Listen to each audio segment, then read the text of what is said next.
Good morning. So मित्रांनो, आज आम्ही निघालो आहे पनवेलकडे. पनवेलच्या गोलसुंदे गावात, जिथे एक प्राचीन शिवकालीन मंदिर आहे. माझ्यासोबत आणखीन 2 रायडर्स आहेत, मंदार आणि सिद्धेश. सो आता आम्ही निघालो इथून डोंबिवली वेस्टवरून ईस्टकडे जातो आहे आम्ही.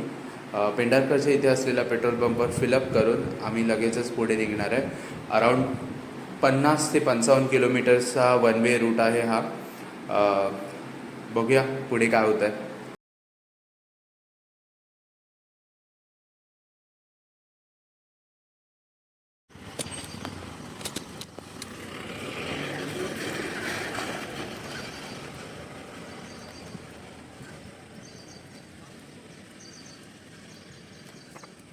Okay, I am well set.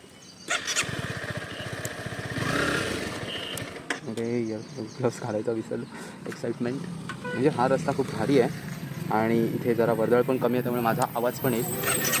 आम्ही पनवेलपासून थोडे पुढे आलो आहे आणि माझे मित्र थांबले, सिद्धेश आणि हा मंदार. दोन मंदार, मी पण मंदार. हो गेली. हां, कोणाच्या ह्याच्या आधी काढी येताना काढूया ना.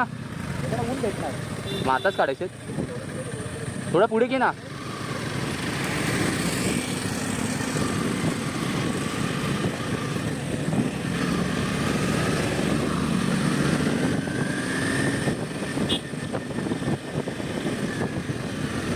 तिथे तिथे खाली उतरव. मला पण थोडे फोटो काढू दे.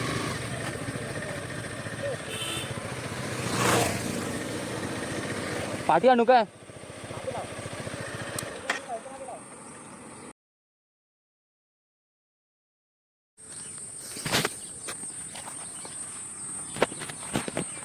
Good morning. मी मंदार तुमच्या सगळ्यांचं स्वागत करतो आहे. आज आम्ही आलो पनवेलला एका शिवकालीन मंदिरात.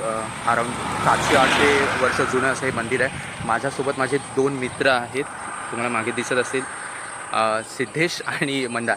या राईडला आम्ही 2 मंदार आहे. आता इथे आम्ही थोडा वेळाचा ब्रेक घेतला आहे. हा मस्त असं इथे थंडगार वातावरण आहे, थोडी शांतता पण आहे. आणि हा रोड, हा मागे रोड बघा, हा रोड इथे आणि हा इथे. Okay, so I hope. हा आहे मंदिराचा फ्रंट. महाराष्ट्रातली बरीच मंदिरं आहेत जी अशी नदीच्या किनारी आहेत. वो, ट्रेनचा आवाज पण येतो आहे. इथे आमच्या बाईक्स पार्क आहेत. हे आहे वडाचं झाड आहे मंदिराचा एंट्रन्स.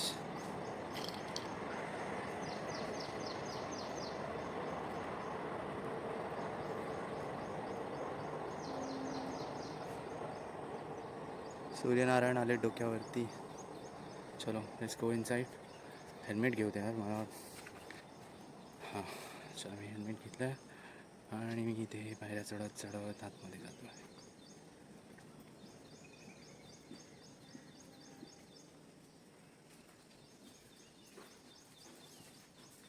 ते मंदिराच्या आवारात एक मस्तपैकी हे असं आंब्याचं झाड आहे, ज्याला भरपूर आंबे लागलेत.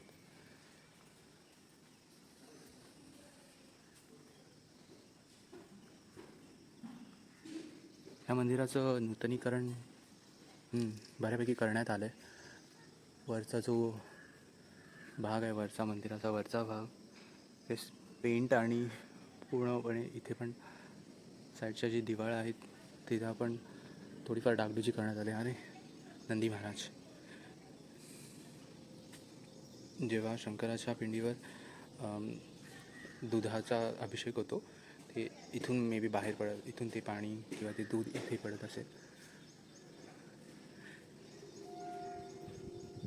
बस मला काय बोलावं असं वाटतच नाही. इथे इतकी शांतता आहे ना, enjoying the scenes and all. ती बरं वाटतं आहे. स्टेबल. हा आला सिद्धेशची कारकीर्द सुरूच आहे. तो एक शॉर्ट्स वगैरे घेतो आहे मस्तपैकी. याला काय म्हणतात, मला दीपस्तंभ आहे मला वाटतं. याच्या दिव्यांची आरास लावली जाते. छोटासा ओहोळ नाही म्हणता येणार, नदी मे बी तुम्हाला बघायचे. हे बघा इथे. मित्रांनो मला इथे ताई भेटल्यात आणि ताई आणि हा आहे व्ह्यू तुम्हाला माहिती आहे जी मी मगाशी वरून दाखवलं. हा सिद्धेश एक इकडच्या ग्रामीण लोकांचा म्हणजे इकडचे जे राहणार आहेत त्यांचा एक छोटासा व्हिडिओ बनवत आहे, ते त्यांना माहिती सांगतात. त्यांनी सांगितलेल्या माहितीनुसार हे जे मंदिर आहे अराऊंड 700 वर्ष जुनं मंदिर आहे. आणि मंदिराच्या गाभाऱ्यात तुम्ही जेंट्सला टॉप म्हणजे वरचे कपडे घालून न घालता किंवा बेल्ट न घालता आतमध्ये जायचं आहे. स्वयंभू शंकराचं मंदिर आहे. गावकऱ्यांचं म्हणणं आहे की या मंदिरात जर तुम्ही मनोभावी कुठली इच्छा सांगितली तर ते पूर्ण होते. ओके, आपण हळूहळू वरच्या बाजूला जाऊया. हा पायऱ्या, ओके मी अँगल फिरवतो. बघा हे अशा पायऱ्या आहेत. हे असं मंदिर आहे. इथे बोर्ड लावलेत सगळीकडे की मोबाईल किंवा videography photography is not allowed. मला पण पटत नाही हे करायला, बट एक तुम्हाला छोटीशी आयडिया हवी म्हणून मी करतो आहे. मंदिराची शांतता भंग न व्हावी त्यासाठी मे बी या गोष्टी केल्यात. ऑफकोर्स त्यासाठीच केल्यात. खूप शांत वाटतं यार इथे. हां, मगाशी मी मंदिरात जाऊन मस्तपैकी बसलेलो 10 मिनटं. Just focus. एक मिनिट. इथे आम्ही पनवेलच्या आसपास आहोत आणि हे तिकडे बघा तुम्हाला दिसतंय की नाही, आय डोंट नो कुठला गड आहे, पण तुमच्यापैकी कोणीतरी इथे नक्कीच गेलं असेल तर मला कमेंट करून कळवा तो कुठला गड आहे. ओके, आणि बस बाकी काय, मंदिर फिरूया, इकडची शांतता अनुभवूया. आणि जाताना इकडचे रस्ते पण खूप छान आहेत. तरी राम लक्ष्मण जानकी जय बोला हनुमान की. हां, मारुती रायाची सुंदर मूर्ती.